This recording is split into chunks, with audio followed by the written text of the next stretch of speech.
This will freeze your heart and lungs in under an hour with a tiny dose. Yikes. And it's the reason why cooking a pufferfish requires a dexterity check, so you don't, hit the poison gland and get yourself deleted.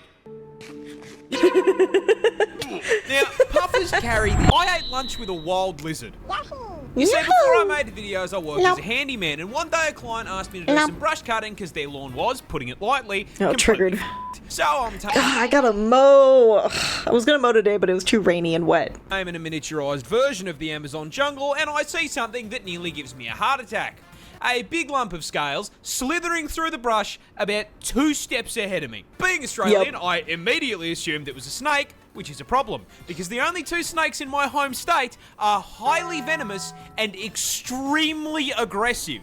So I immediately stopped what I was doing, a good time. Backed the f*** up, and got ready to call in the snake catcher to relocate the angry hospital noodle. Help me. However, while dialing the number, I noticed something. That was kind of too fat to be a snake, and it hadn't tried to eat me yet. So, being the poster child for why women live longer than men, I waddled back over for a closer look, and I found this little guy. Aww, but he's cute though. He's cute. They're actually pretty cool. Native to Australia, these bad boys are basically a tubby skink, but as the name suggests, they have a bright blue neon tongue. Now, I couldn't just leave this distinguished gentleman in harm's way, so I yoinked him and began looking for a place to relocate him away from where I was working. However, during the relocation process, this cute little man proceeded to cuddle up to my shirt and fall asleep, and did not particularly appreciate me trying to move him from his resting place. So, considering it was the middle of the day, I just said, fuck it, called a lunch break, and proceeded to sit in the sun eating a chicken sandwich while Godzilla's little cousin took a nap on my shirt. That is so he sat with me precious. For my entire Are you kidding me? 30-minute lunch break without me holding him. However, unfortunately, I was only halfway through my workday, so after I wrapped up lunch,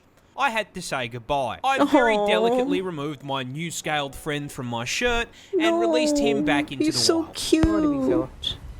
Off you go. Back into the bushes. There you go. He's so cute. I think this incident legally qualifies me as the first Australian Disney princess. That's incredible. It's the boy. So cute. This bird is a serial killer. Jesus Christ, you're the Bay Harbor Butcher. I really hate that name. Introducing the shrike, a group of feathery friends found all over the world, including the land down under. Now, at first glance, you may be thinking to yourself, how could this sweet little guy be a vicious killer? I mean, he's so tiny. He's cute. Look at him. They only grow up to around 30 centimeters and cap their weight out at 90 grams. And on top of being about as threatening as a fucking teddy bear, look at their claws. A shrike trying to end anything with its talons is like trying to stab a hippopotamus to death with a fucking pool noodle.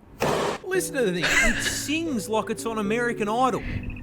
It's a songbird, a branch geek. You'd never heard a fly. It's a pretty bird. I'm fucking onto you, Tweety. You give me a fucking creeps, you know that, Dexter? You may have everyone else fooled, but I know exactly what you are, because shrikes actually have another name. They're called fucking butcher birds. Butcher birds? Yeah, that's right. The Dexter jokes actually had a fucking point. Do they kill people? You see, when the Bay Harbor butcher bird wants to hunt, they first start by selecting a target. Tonight's the night. Now, unlike Dexter, their code tells them they can eat whatever the f they want. Insects, mice, even lizard. And once they pick their meal, they wait for the right moment and swoop on it.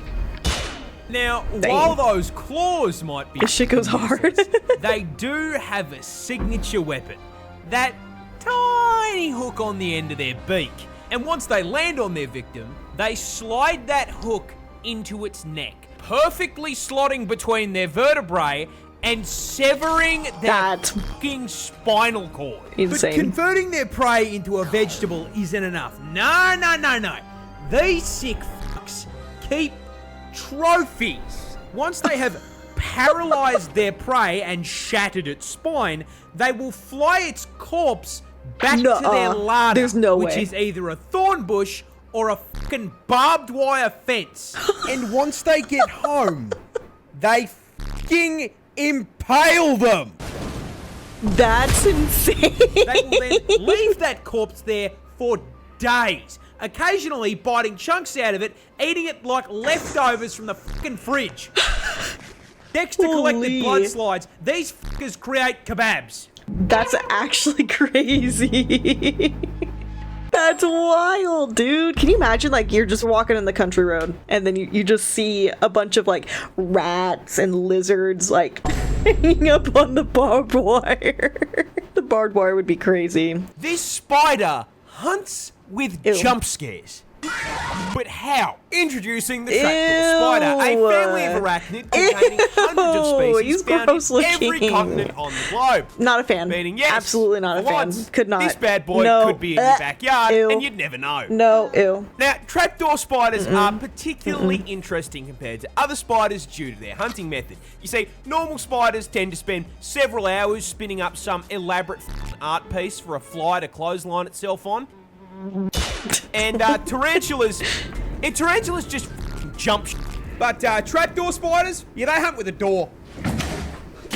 Very early on in life, trapdoor spiders dig themselves a hole. This silk-lined burrow will then serve as its home for basically its entire 20-year lifespan. Hell, they basically never leave the thing, like some neckbeard living in his mum's basement. But they've still got to eat, and since DoorDash does not deliver to spiders, this burrow doubles as their method for catching food. You see, they use their silk to craft the trapdoor over the burrow entrance. Then, using their fantastic arts and craft skills, they just bolt a bunch of random shit to their front door so it blends in perfectly with the floor. After finishing their construction project, they will spin up a bunch of basically invisible strands of web on the floor in the surrounding area that act as tripwires, feeding information back to their neckbeard nest whenever something steps on it. Dude, and when some unfortunate insect steps a little too close... Money! Money! Money! That's wild. You flew down the wrong field, motherfucker. What a way to go. Dolphins get drunk. Hell yeah. But why? Well, you see, the dolphin is by far and away the smartest animal in the ocean. In fact, they're actually the second smartest thing on the planet, just behind you and me.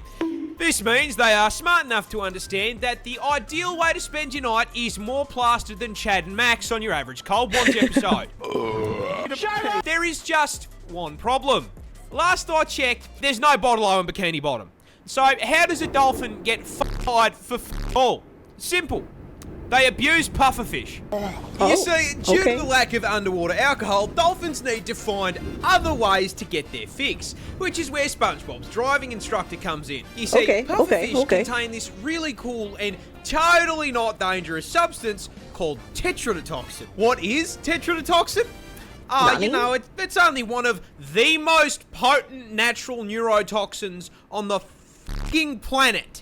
This shit will freeze your heart and lungs in under an hour with a tiny dose. Yikes. And it's the reason why cooking a pufferfish requires a dexterity check so you don't, you know, hit the poison gland and get yourself deleted. Now, puffers carry this as a defense mechanism as poison accumulates in their organs and skin. Why is that important? Hot, though. Well, you see, I kind of lied. Dolphins don't get drunk. They get high on neurotoxin. That's insane. Pods of dolphins will bully pufferfish until they inflate, then partake in a literal puff-puff-pass. By lightly squeezing the puffer in their mouth, they receive a small dose of neurotoxin, which has a narcotic effect, allowing Flipper here to trip balls before passing the unhappy basketball onto the next submarine stoner. Flipper and friends saw the deadliest neurotoxin on the planet and said, "Fuck it, let me try some of that." Dude, dolphins are just like humans, for real, for real. Like humans with alcohol and drugs. They're like, yeah, let me hit some of that. That sounds fun. It's scary. And the fact that they're still alive is crazy.